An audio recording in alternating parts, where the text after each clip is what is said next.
Welcome to the Tribut! Panibagong video, panibagong gastos na naman. This time, i-unbox ko yung nabili kong carbon rim set sa Shopee. Avian yung brand nitong rim set. Ilalagay ko na lang sa description yung link ng shop nila, pati na rin itong mismong product na nabili ko.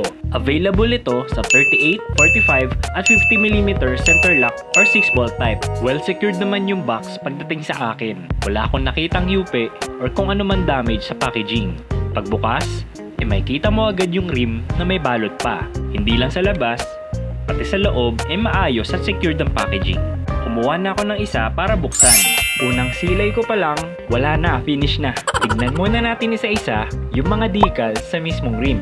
Lahat naman ng decals ay naka-embossed at hindi lang basta-basta sticker. Andyan yung text branding at logo mismo ni Avian. Naka-indicate din kung ilang millimeters in depth nitong mismong rim. Lahat ng mga yan is stealth black color ang ginamit, except sa art and science na phrase. Yan kasi yung tagline ni Avian. Pero para sa akin, dapat ginawa na lang din nila itong stealth black.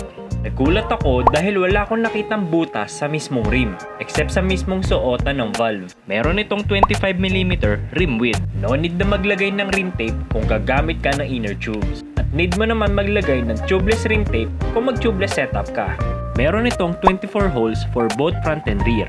Sa spokes and nipples, straight pull system siya at hindi carbon ang ginamit, steel daw. Dahil mas maganda ito compare sa brass, sabi ng seller. Ilalagay ko ito as con. Mamaya, i-explain ko kung bakit. Dumako naman tayo sa hubs. R340 yung model nitong hub na ginamit base sa description. Meron itong 6 pulse, kaya paniguradong tunog mayaman ito. Pwede ito hanggang 11 speed. Basta Shimano Hyperglide ang sprocket. Sa bearings naman, kung in case need mo palitan, ito ang sizes ayon kay seller. 6802 sa harap at 6902 sa likod. Parehas may Avian branding sa likod at harap na hubs.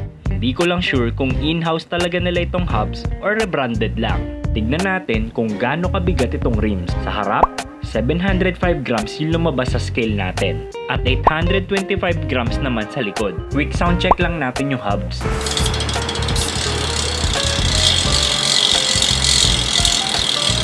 Bago ko pala malimutan sabihin, gawa sa carbon T800 nga pala itong rim. Maayos naman ang finish at wala akong nakitang kahit isang dent or defect sa rim. Sa pros and cons naman tayo. Sa pros, sobrang gaan niya. Syempre carbon mas madali mag-accelerate at mag-maintain ng speed sa patag. Hindi mo akalaing sa Shopee ito galing dahil sa ganda ng pagkakagawa sa rim. Bagay na bagay din yung stealth black decals niya. Hindi agaw pansin o loud tignan. Nabanggit ko kanina na compatible ito sa clincher or tubeless setup. Depende na lang sa preference mo. Hindi mo na kailangan bumili ng rim tape kung gagamit ka ng inner tubes. At kung mag-tubeless ka naman, I suggest maglagay ka pa rin ng tubeless rim tape para hindi mag-corrode katagalan yung loob ng rim. Out of the box, hindi mo na kailangan ipa-align or ipa-adjust yung spoke tension nitong rim. Literal na isasalpak mo na lang sa bike para gamitin. Maingay na hubs. Ito, subjective. Depende pa rin sa preference ng rider. Pero para sa akin, pro ito. Dahil syempre, tunog mayaman Pero para sa mga kumakarera, ay disadvantage ito. Pati na rin sa mga mahilig tumakas sa asawa nila. Sa cons naman, kaya ako nabanggit kanina na con yung paggamit ng Avian sa steel spokes as nipples dahil syempre, alam naman natin na ang public enemy number 1 ng steel ay kalawang. So may posibilidad itong mga lawang pagtagal. Lalo na, hindi naman natin maiiwasan na hindi mabasa sa kalsada. Ayon sa seller, 1 year of warranty lamang ang maibibigay nila para sa rim na ito. Hindi tulad sa ibang manufacturers na nag-o-offer ng 2 years pataas at minsan life warranty pa nga. So paano na lang kung masira post warranty period? Wag naman sana. So bibili na lang ulit ng bago? Since ang Avian ay galing particularly sa Xiamen Fujian, China, and so far, wala pa silang local distributor dito sa Pilipinas. Kaya lahat ng order sa pyesa ay paniguradong magtatagal dahil sa shipping. Next question is kung may re-recommend ko ba siya sa inyo?